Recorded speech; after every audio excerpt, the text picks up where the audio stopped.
Hi everyone, a very warm welcome to our YouTube channel. Let's get started with the multi-time frame analysis for the upcoming week. अब upcoming week में जाने से पहले we should also know that हम लोग एक नई series के लिए भी एंटर हो चुके हैं which is the May series. तो we will first broadly discuss कि मई मंथ में यूजुअली मार्केट की मूव्स कैसी आती है. तो for that what we will do, हम पहले जाके देखेंगे कि मई मंथ में क्या हुआ करता था. But before that we have to also remember कि ये कोई नॉर्मल सा मई मंथ नहीं है. Why I am saying it's not a normal May month is because this year we are having election. Now one more peculiarity you have to understand is that usually क्या होता है जब जब elections हुए हैं, जैसे कि 2009, 2014, 2019, ओके, ये रिसेंट वाली डेट्स निकाल रही हूँ, रिसेंट 3 इलेक्शंस जो भी हुए हैं, यहाँ पर हुआ क्या है, मई मंथ में इलेक्शंस के रिजल्ट्स आए हैं. At the end of the month we were knowing, रफली at the end of the month we were knowing the outcome of the elections. But this particular year यहाँ पर क्या हो रहा है, इलेक्शन के जो रिजल्ट्स है, मतलब इलेक्शंस के जो वोटिंग वो वगैरह प्रोसेस है, वो सिर्फ मई में होने वाली है. But the final results we are only going to get to know in the month of June. तो ये एक डिफरेंस है. फिर भी हम जाकर देखते हैं कि कैसे मई मंथ टिपिकली रहा है. I'll just take you there. ये देखिए, ये है 2019 का मई मंथ, जहाँ पर एक लॉन्ग टेल नीचे में छोड़ दिया है, बट उसने क्लोजिंग समवेयर ऊपर में ही दिया था. Maybe market would have celebrated the continuity of the government और something of that sort. Now let's go to 2014. तो यहाँ पर अगर आप देखोगे, मैंने मार्क करके रखा है ऑलरेडी. सो ये देखिए, यहाँ पर अगर आप देखोगे तो बहुत ही अच्छी बुलिश कैंडल है यहाँ पर. अब चलते हैं 2009 पे. यहाँ पर अगर आप देखोगे तो सिग्निफिकेंटली मार्केट ने अप मूव दिया. हाँ, one can always argue that market election से पहले काफी नीचे भी तो आया था और फिर मतलब बेस बना के फिर ऊपर गया है. Could be possible, we don't know. But the idea is, हमने यूजुअली देखा in all 3 cases at least there was a strong bullish move. अब ये साल के लिए क्या होगा, first of all you have to understand where we are. हम लोग मार्केट में एक हायर रेंज पे है, ठीक है. और अगर आप देखोगे तो ये जब भी मोमेंट स्टार्ट हुआ था ना, आप ये 2 कैंडल्स को अच्छे से देखिएगा.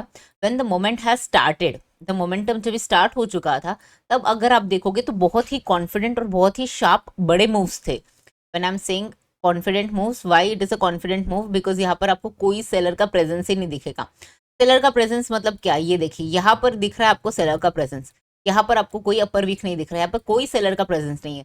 इसका मतलब it was a very confident and a very bold move by the bulls. अब जैसे आप हायर जोन पे आ रहे हैं, यहाँ पर का जो कैंडल के साइजेस है, that is, if you see, it's becoming smaller and smaller, and it also has tails now, which shows, not the same strong momentum, because obviously this market has also moved from roughly 18,800 levels to all the way to 22,800 levels. So obviously इतना बड़ा confident move आना थोड़ा सा difficult है right now, especially when markets has been moving only in a single side all the way up.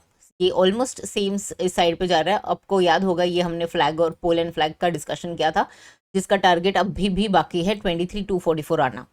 तो let's सी, तो अभी हम ये मंथ में क्या एक्सपेक्ट कर रहे हैं.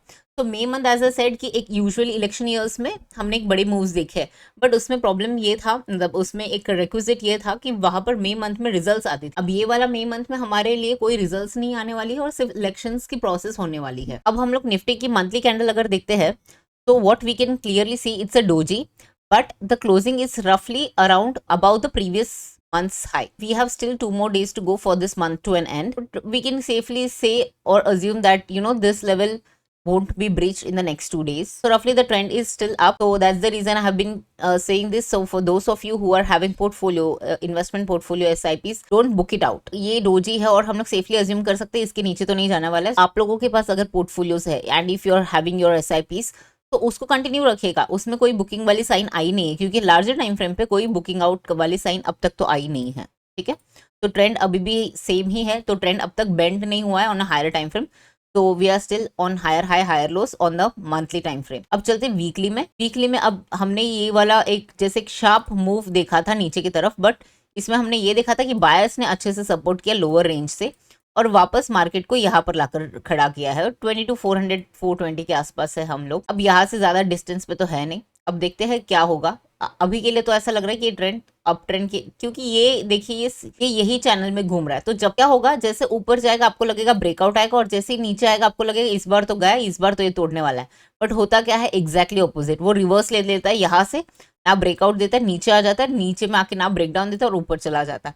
तो यही वॉलेटिलिटी चल रही है काफी टाइम से. अगर आप देखोगे तो from the start of this particular year, अगर आप देखोगे लाइक दिसंबर से ये हम लोग यही पर्टिकुलर चैनल में ही घूम रहे हैं, just that this channel is a rising channel, which means हम लोग higher high higher low structure में चल रहे हैं। अब अगर आप डेली में देखोगे तो डेली में क्या हुआ है कि हम लोग ने ये पर्टिकुलर जो गैप था इसको टोटली फिल कर लिया है हमने इस गैप को, और यहाँ पर जो परसों वाली ट्रेडिंग डे थी, अगर आप देखोगे कि ऊपर से थोड़ी सी प्रॉफिट बुकिंग आई, यहाँ पर अभी भी नेगेटिव नहीं है, क्योंकि अगर आपको याद है हमने क्लियरली डिस्कस किया था जब तक 22,300 नहीं ब्रेक होता है there is no reason to be bearish. We are still going to continue with our buy on dips वाला स्टांस। अगर आप गौर से देखोगे तो ये एक जो कैंडल बनी है फ्राइडे की, वो एक इनसाइड बार है। अब दो चीजें हो सकती है, या तो मंडे को मतलब मंडे ट्यूसडे को 2 दिन मतलब मार्केट रेंज में ही रहे, इसके और इसी के रेंज के अंदर छोटे छोटे कैंडल्स और बनाए और फिर एक क्लियर मोमेंटम दे दे, या तो फिर हमको समझेगा कि मंडे या ट्यूसडे मतलब आईसीआईसीआई बैंक के रिजल्ट्स की कैसा आएगा और उसके हिसाब से वर्कआउट होगा। अब हम 15 मिनट में चलते हैं। और अगर आप अब देखोगे कि 15 मिनट में तो यहाँ पर एक इमीडिएट रेजिस्टेंस है 520 से 560 तक लेकर हुए, और उसके बाद उसके ऊपर अगर आप देखोगे तो ये वाली हाई है जो हमारी फ्राइडे की और थर्सडे की हाई है, जो कि 650 के आसपास की 625 650, और अगर वो ब्रेक होता है तो फिर हम ऊपर की तरफ जाएंगे। और जैसे कि मैंने कहा था कि ये इनसाइड बार भी है, तो अगर इनसाइड बार में चाइल्ड बार की हाई अगर तोड़ती है तो वैसे भी हमारा लिए अप ट्रेंड कंटिन्यूएशन में हो जाता है। अब देखिएगा नीचे में जब तक 22,300 ब्रेक नहीं होता है there is no reason to be bearish. Why? ये देखिए यहाँ पर रेजिस्टेंस था, फिर एक बार रेजिस्टेंस हुआ, फिर यहाँ पर ब्रेकआउट होके ऊपर गया और मार्केट ने यहाँ पर एक सपोर्ट लिया। तो जब तक ये को ब्रेक नहीं करता है तब तक there is no reason to be bearish. तो अब हम डिस्कस करते हैं कि मंडे के लिए क्या हो सकता है। हम तीनों जो प्रोबेबिलिटीज है हम उसको डिस्कस करते हैं। Let's say we open flat, flat would be anywhere between 460 से लेकर 380 types. If we open in this range, then if market tries to break on the upper zone which is 20 to 480, then we will again plan to buy with an SL. आप अगर आपको बहुत छोटा और tight रखना है तो आप ये रख सकते हो, वरना सेफ के लिए तो यही रख सकते हो। And then what you can do, you can play on the upside because अभी भी बाय ऑन डिप्स इंटैक्ट है। और लेट्स से ये यहाँ पर आके नीचे अगर ब्रेक हो रहा है तो let it come down 20 to 300 के आसपास। अब देखिएगा कि whether it is taking a reversal, and if it is taking a reversal then go long यहाँ पर। ठीक है, in any which ways the plan is to go long. Why? Because we are still in buy on dips mode. और ये तो हो गया है ये फ्लैट ओपनिंग के लिए। अब मान लीजिएगा कि हम लोग अच्छे गैप अप से ओपन होते हैं, let's say we open about 500 520, then what will happen, this 400 450 might act as a resistance. तो यहाँ पर हम अगर यहाँ पर मार्केट ओपन होता है, यहाँ पर स्टे करता है for some time and then it breaks about the 550 zone, then again we will go long, okay, with a small SL off जो भी है वो दिन का। या तो फिर अगर आपको ऐसा कोई लेवल रखना है 350 वगैरह, वो भी आप रख सकते हो। मतलब डिपेंड करता है आपको कि SL is always customized and I will tell you the reason. Few people are okay जिनका एसएल फ्रीक्वेंटली हिट हो जाए, ठीक है, बट उनको ज्यादा खोना नहीं होता है, but then they are okay to get like they are okay to see their trades getting hit by SL several times. And then there are few people who don't want their SLs to be hit frequently because psychologically उनको वो नहीं अच्छा लगता, उनको ऐसा लगता है that they are losing. So what they will try to do, they will try to put far away SLs and in the process what they will compromise is on the quantity. Like let's say अगर आपकी SL यहाँ की है, मान लीजिएगा आपकी ये वाली एसएल है 450 की एसएल है और आप यहाँ पर लॉन्ग जा रहे हो, तो आपके लिए ये एसएल तो बहुत कम पॉइंट्स में है, रफली 100 पॉइंट्स की है। तो आपका मान लीजिए आपका पोजीशन साइजिंग में इसमें आ रहा है कि आपका 100 क्वांटिटी हो रहा है। और अनदर गाय जो आपके ही कैपिटल पे है, मान लीजिएगा उनका जो है उनका एसएल 450 ना होते हुए 300 है, विच मीन्स उनका जो एसएल का पॉइंट है 550 माइनस 300 है, राइट। तो उनका 250 पॉइंट्स का एसएल है, तो 250 पॉइंट्स के एसएल के लिए वो 100 क्वांटिटी से डेफिनेटली नहीं खेल पाएंगे because he has the same capital as yours and he has the same risk appetite as yours. I am just giving a hypothetical situation, ऐसा यूजुअली नहीं होता है। तो उस केस में उनका क्या होगा, maybe from instead of 100 he will come down to only 20 और 30, इतने में ही खेलेंगे, बट he will ensure कि मतलब he wants more number of wins than the losses, उस साइकोलॉजी से he must be playing। तो it depends कि आपकी क्या है, आपका साइकोलॉजी क्या है और आपका माइंडसेट कैसा है। तो इसके लिए मैंने कहा कि एसएल इज ऑलवेज कस्टमाइज्ड। तो यहाँ पर अगर हाँ गैप अप अगर आप ओपन होते हो और यहाँ पर हवर करते हो, जैसे ही ये वाला जोन को ब्रेक करते हैं 560, फिर आप अगेन लॉन्ग जा सकते हो। अब मान लीजिएगा for some reason we open with a gap down, first thing we have to wait and see the reaction near 300 levels.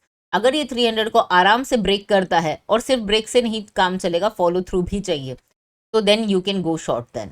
ये एक ही लेवल के बाद हम लोग शॉर्ट के लिए इनिशिएट करने की सोच सकते हैं। हालांकि हमको एक्चुअली क्लोजिंग बेसिस पे अगर मिलता है तो वो क्लैरिटी ज़्यादा होता है, बट हम लोग क्योंकि we are weekly players right, ये पोजिशनल्स वाले जो रहते हैं तो हम लोग डेली के चार्ट पे बात करते हैं, बट अगर वीकली वाले हैं इसके लिए हम 15 मिनट में बात करें तो यहाँ पर अगर हमको एक ब्रेकडाउन और एक फॉलो थ्रू कैंडल मिलेगा तभी हम सेल करेंगे। अदरवाइज मेरे लिए मतलब अब तक तो सेलिंग वाला सीन है नहीं, because according to me it is still, or buy on dips market is still active. So that's about it for Nifty. An important update is that मैं और आदित्य हम लोग एक वर्कशॉप कंडक्ट करने वाले हैं. It's going to be a 2-day workshop and it is going to be focused only on positional option selling. And for those of you who think कि 2 दिन में क्या ही सीख सकते हैं, इसके लिए आपने जाके यहाँ पर जो हमने गूगल फॉर्म का लिंक दिया है उसको जाकर आपको चेक करना चाहिए. उसमें क्लियरली लिखा है कि आपको basic knowledge of technical analysis थोड़ा बहुत आना चाहिए, and you need to know call put क्या होता है and all of those things. With that, because this workshop is going to be an intermediate से हम advanced level तक चले जाएंगे. और आपको अगर लगता है कि 2 दिन में कोई कैसे ही सीख सकता है तो I'll just tell you कि 2 दिन में हम सिखाएंगे. Of course उसके बाद हम लोग for few weeks we'll be in touch with our workshop participants and we will share कि हमने आज क्या किया और क्यों किया, and with all those logics post whatever we do हम लोग उस हिसाब से आप लोग को सिखाएंगे. So it is not going to be just 2 day, तो थोड़ा बहुत हैंड होल्डिंग होगा भी. See, if you ask me और आदित्य तो हम लोग तो कहेंगे कि हमारा वर्कशॉप अच्छा है. You should actually go and check with people who have taken our workshop because they are our testimonies. So आप उनसे जाके बात कर सकते हो, or you can go and check the testimonies that I have put on the link. So either which ways जो भी आपको सही लगेगा. And again I'm saying ये वर्कशॉप सबके लिए कंपलसरी नहीं है. हम लोग यूट्यूब पे है, हम लोग ट्विटर पे है.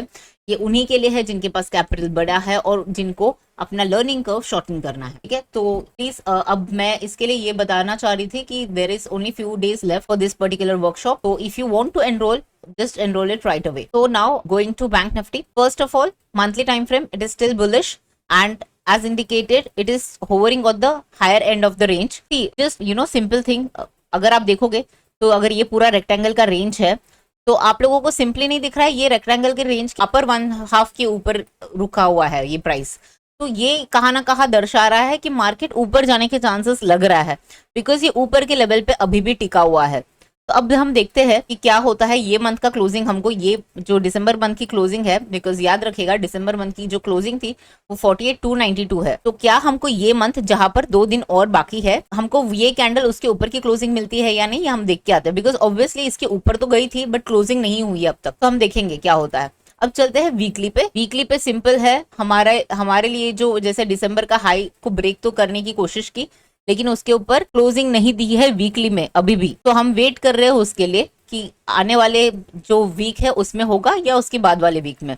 अब आपको एक चीज समझना है, मई मंथ ना थोड़ा सा ट्रिकी होगा. ऑफ कोर्स मैं ये नहीं कह रही कि अप्रैल मंथ नहीं ट्रिकी था, April was equally tricky, but मैं कह रही हूँ कि why May month would be tricky is because 2 चीजें हैं. पहले तो अभी इलेक्शंस तो चल रही है, बट उससे पहले क्या है, अर्निंग सीजन चल रही है यहाँ पर. मतलब हर एक कॉर्पोरेट के रिजल्ट्स आ रहे हैं तो रिजल्ट्स के ऊपर रिएक्शंस होती रहेगी, वो चलती रहेगी रफली फर्स्ट हाफ तक. Why I will tell you, because second half में ऐसा नहीं कि रिजल्ट्स के ऊपर हम रिएक्ट नहीं करने वाले, बट न्यूज के ऊपर हम ज्यादा रिएक्ट करने वाले. विच मीन्स जैसे कि वो पोल के आते हैं कि एस्टिमेट्स ऐसे कर रहे हैं, लोगों का अनुमान ऐसा चल रहा है, यहाँ पर वो विन हो रहा है, इनका एग्जिट पोल के हिसाब से वैसा आ रहा है, इसके ऊपर मार्केट ज्यादा रिएक्ट करने वाली है. सो ये मतलब it will be totally news based kind of move जो हम देख पाएंगे in case of Nifty, bank Nifty in the second half of May. Again I will tell you just one cautionary thing, अगर आपके पास आपने अच्छा पैसा बनाया है अब तक, दिस इज द टाइम कि you have to protect the gains. Please reduce your quantity and also don't take unnecessarily risk. So what you can do, probably you can go very slow this month, or especially in the second half of this month, and then post 4th और 5th जून आप उसके बाद आप play out कर सकते हो थोड़ा अच्छे से. देखिए, अगर आप लोगों की एक्सपर्टीज ट्रेडिंग में है तो just use that expertise in trading only.